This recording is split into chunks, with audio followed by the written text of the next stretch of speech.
Hi ನಮಸ್ತೆ ಎಲ್ಲರಿಗೂ. ಸಂಬಳ ಹೇಗೆ ಅಂತ ನೋಡೋಣ ಬನ್ನಿ. ಬೆಳ್ಳುಳ್ಳಿ, ಕೊತ್ತಂಬರಿ ಸೊಪ್ಪು, ಜೀರಿಗೆ, ಧನಿಯಾ ಪುಡಿ,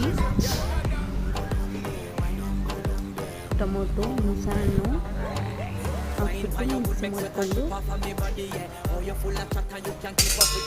ಎಣ್ಣೆ ಹಾಕ್ಬಿಟ್ಟು ಟೀಸ್ಪೂನ್ ಸಾಸಿವೆ, ಕರಿಬೇವು, ಒಣಮೆಣಸಿನಕಾಯಿ, ಕೆಂಪೆ ರಸಂ ಪೌಡರ್ನ ಹಾಕಿ ಟೀಸ್ಪೂನ್. ತುಂಬ ಚೆನ್ನಾಗಿರ್ತದೆ ಅಂತ ಎದ್ದಿರೋ ಅಂಥ ಮಸಾಲೆ ಹಾಕ್ಬಿಟ್ಟು ನಿಮಗೆ ಎಷ್ಟು ಬೇಕೋ ಅಷ್ಟಕ್ಕೆ ನೀರು ಹಾಕೊಂಡ್ಬಿಟ್ಟು ರುಚಿಗೆ ತಕ್ಕಷ್ಟು ಉಪ್ಪು ಹಾಕ್ಕೊಳ್ಳಿ. ಒಂದು 5 ನಿಮಿಷ ಕುದಿಸ್ಬೇಕು. ನಂತರ ರೆಡಿ ಆಗುತ್ತೆ. ತುಂಬ ರುಚಿಕರವಾಗಿರುತ್ತೆ ಅನ್ನೋದ್ರ ಜೊತೆ ಒಂದ್ಸರಿ ಟ್ರೈ ಮಾಡಿ ನೋಡಿ ಫ್ರೆಂಡ್ಸ್.